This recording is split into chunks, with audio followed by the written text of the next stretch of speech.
अब एक काम करते हैं, अब लक्ष्मण जी के पास चलते हैं। एक ब्रेकिंग न्यूज़ वो जो ब्रेक कर रहे हैं, उस किरित पारिक कमेटी की जो रिपोर्ट आनी है उसका शायद एक ड्राफ्ट तैयार है जिस पर एक चर्चा भी होगी। लक्ष्मण जी बताइए क्या निकल कर आ रहा है इसमें से। देखिए, जो हमें सूत्रों से जानकारी मिली है उसके मुताबिक नेचुरल गैस की प्राइसिंग को तय करने के लिए किरित पारिक कमेटी जो बनाई गई थी, उस कमेटी ने अपने ड्राफ्ट रिपोर्ट को तैयार कर लिया है। और इस रिपोर्ट में सबसे खास बात यह कही गई है कि गैस प्राइसिंग को पूरी तरह से, जी हां, पूरी तरह से लिबरलाइज कर दिया जाए। यानी अभी जो हम गैस की फ्लोर प्राइस तय करते हैं, गैस की सीलिंग प्राइस तय करते हैं, वो बिल्कुल ना किया जाए। और कब से की जाए इसकी एक डेडलाइन भी ये कमेटी अपनी ड्राफ्ट रिपोर्ट में सुझाव दे रही है। वो डेडलाइन ये है कि 1 जनवरी 2026 के बाद नेचुरल गैस की प्राइसिंग को पूरी तरह से लिबरलाइज कर दिया जाए। यानी 1 जनवरी 2026 के बाद ना तो आप फ्लोर प्राइस तय करिए, ना तो आप सीलिंग प्राइस तय करिए। लेकिन अब सवाल उठता है कि 1 जनवरी 2026 से पहले क्या करें। इसके लिए तत्काल कदम उठाने के लिए किरित पारिक कमेटी अपनी ड्राफ्ट रिपोर्ट में यह कह रही है कि जो लीगेसी फील्ड है, जो परंपरागत तरीके से जो गैस फील्ड है, जहां से गैस निकल रहा है, वहां की प्राइसेस को घटा दीजिए और उस प्राइस फॉर्मूले में बदलाव की सिफारिश करने जा रहा है। यहां पे परंपरागत फील्ड से, जो लीगेसी फील्ड से गैस निकलती है, उसकी अधिकतम कीमत $4.75 पर MMBTU और न्यूनतम कीमत $3.5 पर MMBTU करने की सिफारिश कर सकती है कमेटी, यानी मौजूदा कीमत से काफी कम। लेकिन डिफिकल्ट फील्ड से जो गैस निकल रही है, जो डीप सी से गैस निकल रही है, वहां पे फिलहाल कोई फॉर्मूला में बदलाव मत करिए। हां, 1 जनवरी 2026 के बाद आप किस्तों में इसको पूरी तरह से लिबरलाइज कर दीजिए। लक्ष्मण, ये समझना बता दूं कि इस पे जो है कल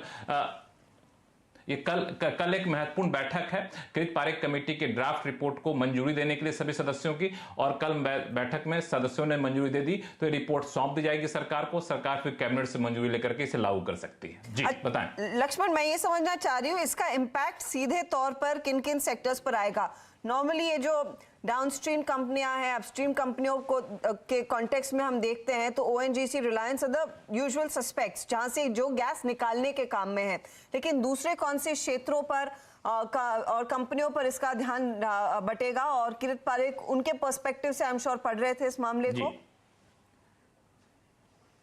जी, दरअसल जो किरित पारिक कमेटी बनाई गई थी उसके पीछे मैंडेट यही दिया गया था कि फेयर प्राइस कंज्यूमर को मिले, इसके लिए आप फॉर्मूला सुझाव करिए।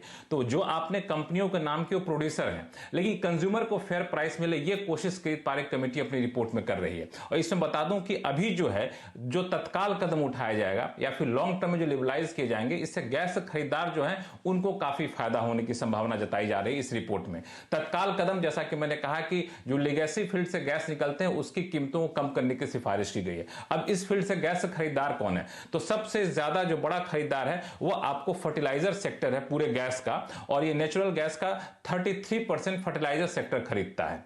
नेचुरल गैस की कुल खपत का 23% जो है सो ये आपको सिटी गैस वाले खरीदते हैं, जो महानगर गैस हो या फिर जो घर घर में LPG गैस पहुंचाते हैं, उस तरह CNG गैस, PNG गैस पहुंचाते हैं। तो ये कंपनियां जो है 23% गैस खरीदती हैं। नेचुरल गैस की कुल खपत का 13% पावर सेक्टर को जाता है। तो मुझे लगता है कि आपके घर रसोई की जो गैस की कीमत है वो कम की जाए और फर्टिलाइजर के दाम कम हो, सब्सिडी कम हो, ये कोशिश है। तत्काल असर पड़ेगा अगर इस कमेटी की रिपोर्ट को मान ली जाती है। तो फिर से बता दूं, fertilizer sector 33%, city gas 23%, power sector 12% जो है ये प्रायोरिटी सेक्टर जो गैस खरीदते हैं। गैस की कीमतों में कोई बदलाव होता है तो इन पर सीधा असर पड़ेगा। शुक्रिया लक्ष्मण इस अपडेट के लिए। तो ये बड़ी दरअसल बदलाव आते हुए दिखाई दे सकते हैं। किरित पारिक काफी लंबे समय से इस कमेटी पर बैठे थे और एक ड्राफ्ट रिपोर्ट तैयार हो गई है। माना यही जा रहा है ये कल तक दरअसल सौंपी जाएगी सरकार को। लेकिन MGL, IGL जैसे स्टॉक्स आप रेडार पर रखें, क्योंकि उनके लिए दरअसल फायदे का सौदा होगा अगर एक कैपिंग ऑफ सॉर्ट्स लग जाती है, जो किरित पारिक की तरफ से सिफारिशें आ रही हैं, जो सूत्रों के हवाले से हमें जानकारी मिल रही है। ये बताइए शरद, आपने लक्ष्मण की तरफ के हाथ जो खबर लगी है या फिर जो जानकारी आई है वो डिटेल सुने। अज्यूमिंग इसी रूप में ये पॉलिसी सामने निकलकर फाइनल हो जाती है, सरकार की तरफ से अप्रूवल आ जाता है, आपका इमीडिएट बेसिस पर ट्रेड क्या रहेगा? क्या एक दाव तेजी का फिर MGL, IGL, बाकी सिटी गैस डिस्ट्रीब्यूटर्स के लिए खेला जाए? मुझे लगता है सिटी गैस डिस्ट्रीब्यूटर से ज्यादा बेटर होगा फर्टिलाइजर्स पे ये ट्रेड लेना, क्योंकि वहां फायदा ज्यादा होगा।